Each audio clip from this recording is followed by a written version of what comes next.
이슬람교를 믿는 사람들, 이슬람교 신자들을 무슬림이라고 합니다. 무슬림들은 뭐 남자나 여자나 어린아이들이나 할 것 없이 모두 이 이슬람 법을 따르게 되는데요. 이 이슬람 법을 샤리아라고 합니다.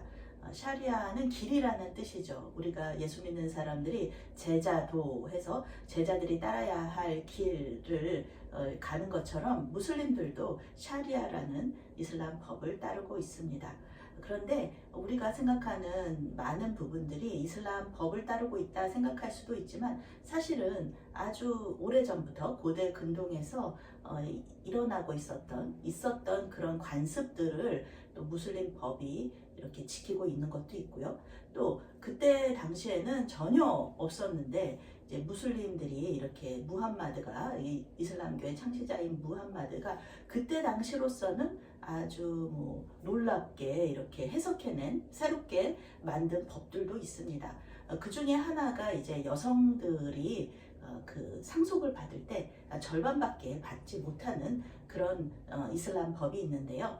그것은 지금도 지켜지고 있습니다. 그래서 이슬람 여성들이 이렇게 불평등한 이런 그 취급을 받을 때 불평등한 이렇게 어떤 그런 유산 상속이라든지 이런 걸 받을 때 그 법이 항상 이렇게 나오는 거예요. 그래서 여자들이 뭔가 문제가 있으니까 여자들은 뭔가 머리도 남자들에 비해서 그 나쁘니까 여자들은 너무 감정적이니까 그래서 남자들이 받는 것에 반밖에 받지 못하고 또 여자들의 증언은 남자들에 비해서 조금 더 이렇게 그 신뢰를 못 받고 이러는 것들이 있습니다. 얼마 전에도 캐나다나 다른 곳에서 이렇게 명예살인이라고 해서 그 명예롭지 못하다는 게 이제 그 무슬림들이 생각하는 명예롭지 못한 것이죠. 우리가 생각하기에는 아무렇지도 않은 건데 그들이 생각하기에 명예롭지 못한 행동을 했다고 해서 이렇게 아버지가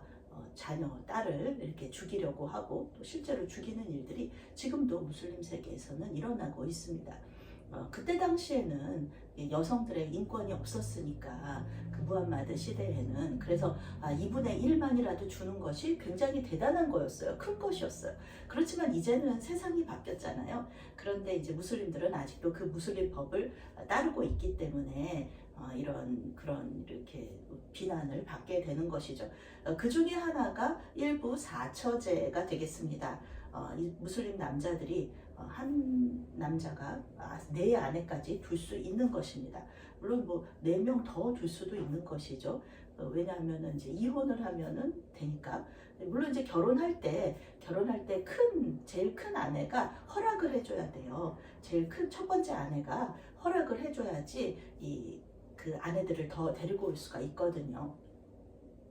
그런데 이제 그 제일 큰 아내가 첫째 부인이 반대한다. 그렇게 되면 이제 이혼이죠. 무슬림 남자들은 3번 나는 너랑 이혼할 거야, 너랑 이혼할 거야, 너랑 이혼할 거야 이렇게 3번 얘기하면 이혼이 되거든요. 법적으로 문자도 상관이 없습니다. 그러니까 이혼하기 싫으면 아이들 다 놓고 가거나 아니면 아이들을 다 데리고 가야 되는데 남편으로부터 경제적인 이런 지원을 받을 수 없을 때 이 첫째 아내가 이혼을 하기는 쉽지 않죠. 물론 이제 그 무슬림 세계에서도 사우디아라비아나 같은 이런 좀 부자 나라에는 여성들의 그 상속분도 많고 그러니까 여성들이 부자고 이러니까 그래 나 그럼 이혼할 거야 이렇게 해도 되지만 그렇지 못한 나라들은 이혼을 하기보다는 그저 다른 2번째 부인, 3번째 부인과 함께 사는 것을 택하게 되는 것이죠. 그래서 이 여성들의 인권이 참 이렇게 어려운 부분들이 있는데 그래서 이제 무슬림 남자들한테 그렇게 얘기를 하죠. 그런 거는 우리 기독교인들이 이렇게 조금 이렇게 좀 선진이라고 생각하는 그런 사람들이 이제 얘기하잖아요. 너네는 어떻게 한 사람이 4명의 아내를 둘 수가 있느냐. 지금은 예전에는 그랬다고 쳐도 예전에는 뭐 과부들을 이렇게 과부들의 복지 이런 것들을 이렇게 할 수가 없으니까 그때 당시에는 전쟁도 많았고요.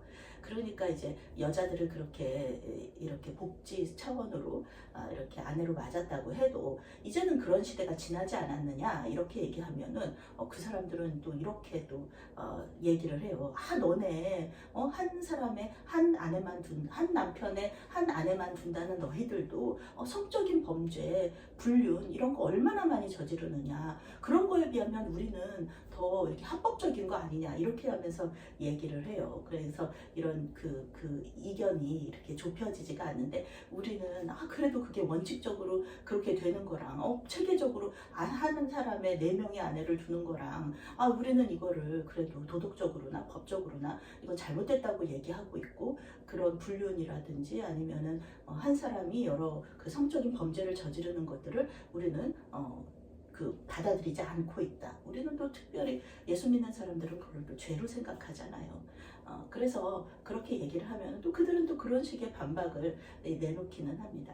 그래서 아직도 여성들의 인권, 할례 문제라든지 명예살인 문제라든지 또 이렇게 몸을 이렇게 다 덮어 쓰고 다녀야 되는 그런 문제들이 여전히 있다는 것입니다. 그러면 또 이런 얘기를 할 수가 있어요. 뭐 무슬림에서도 여성 총리도 있고 그러지 않느냐 그러는데 참 그런 그 여성 총리가 있고 이러는 인도네시아라든지 이런 그런 나라들이 분명히 있습니다. 그렇지만 그 나라들은 그 무슬림권, 그러니까 이슬람 권역이죠. 이슬람을 믿는 나라들이지만 그 완전히 그 이슬람의 그 총본산이라고 할 수 있는 사우디아라비아와 그 고대 근동 지역에서는 좀 다른 문제죠. 그 문제들이.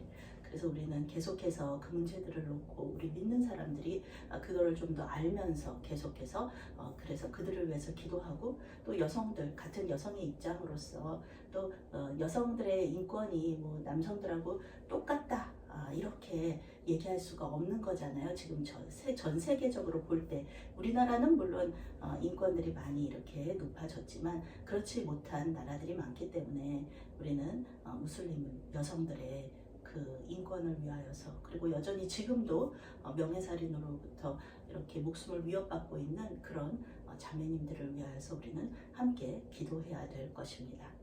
네, 감사합니다.